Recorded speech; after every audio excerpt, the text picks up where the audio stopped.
guys, David Andron here, professional scout and national recruiter for My Time Sports. On this 14-hour ride home after a long weekend of scouting junior college baseball in Kansas, just wanted to share some of my thoughts from this weekend.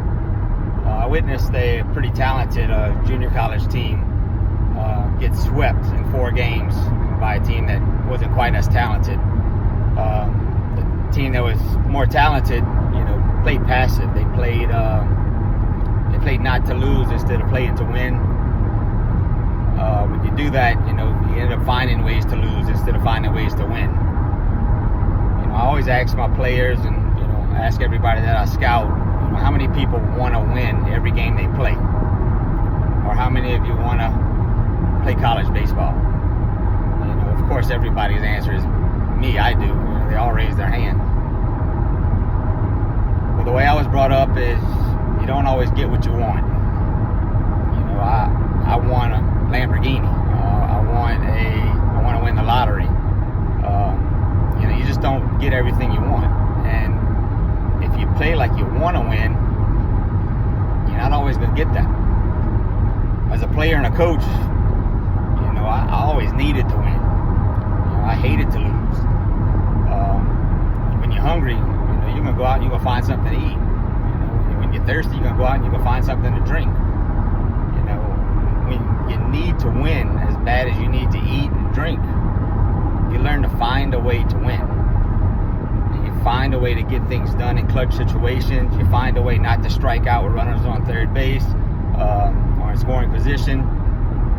That's the type of things I witnessed this weekend. There's no doubt every player on that team wanted to win, but they just didn't do the things they had to do to keep the momentum, to prevent the game from getting away from them. So as a player, I'm going to challenge you to change that mindset of wanting to win and wanting to make a play, and have a desire of, I need to win.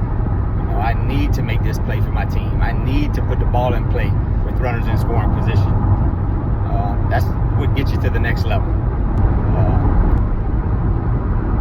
One of the first steps to changing that desire from a want to a need is practice. Whether it's a team practice or going out and practicing on your own to get some extra work. You ought to practice to be perfect. You can't wait to game time to try to come up in a clutch situation if you're not trying to be perfect at practice. I use the 6 P's. Perfect practice prevents piss poor performance. If you don't try to practice perfect and try to be perfect at practice and work hard, at team practice and on your own, then you're not going to come up clutch in that situation. The second thing is character. What kind of teammate are you? Are you that guy that's hustling every play out? You hit a ground ball to the pitcher or a fly ball to shortstop? Are you sprinting to first base or, hustling every play out? Are you that type of player that's picking your teammates up, or are you the one transferring the blame to everyone else? Are you that guy that says, well, I did my job, so it's not my fault we lost? No, man, your team just made 5 errors and you didn't do a thing to pick them up, to try to control them, try to take leadership. So, you might have did your job on the mound or did your job at your position, but you didn't do your job as a team player.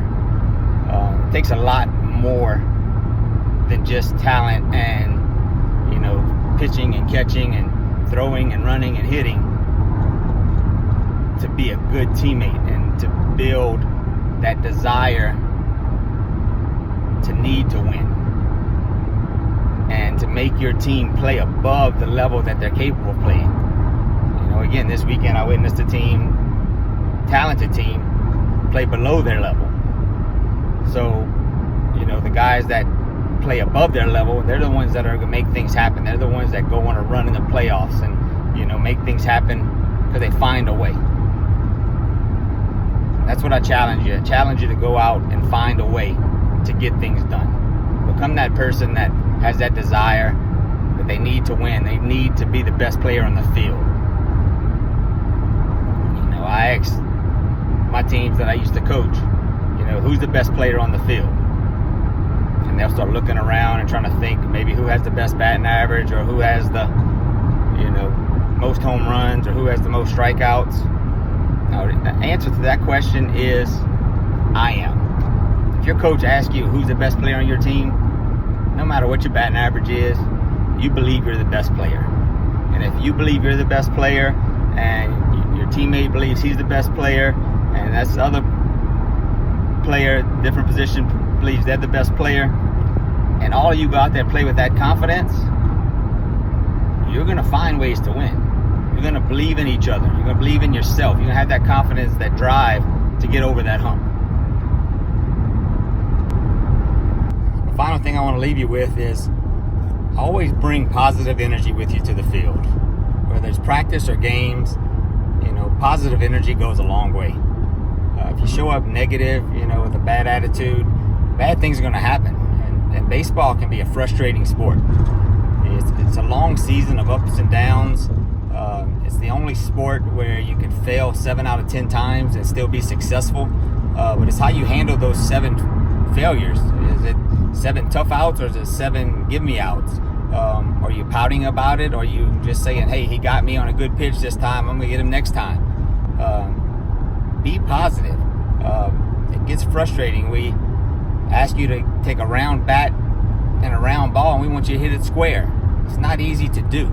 You're not going to do that 10 out of 10 times, especially when pitches are coming different speeds and breaking different directions. It's not an easy sport to play. If it was, everybody would play it, and everybody would play it at a high level. It's the people that can handle those ups and downs throughout the season that make it to the next level. And it's the ones that bring the positive energy that things happen for.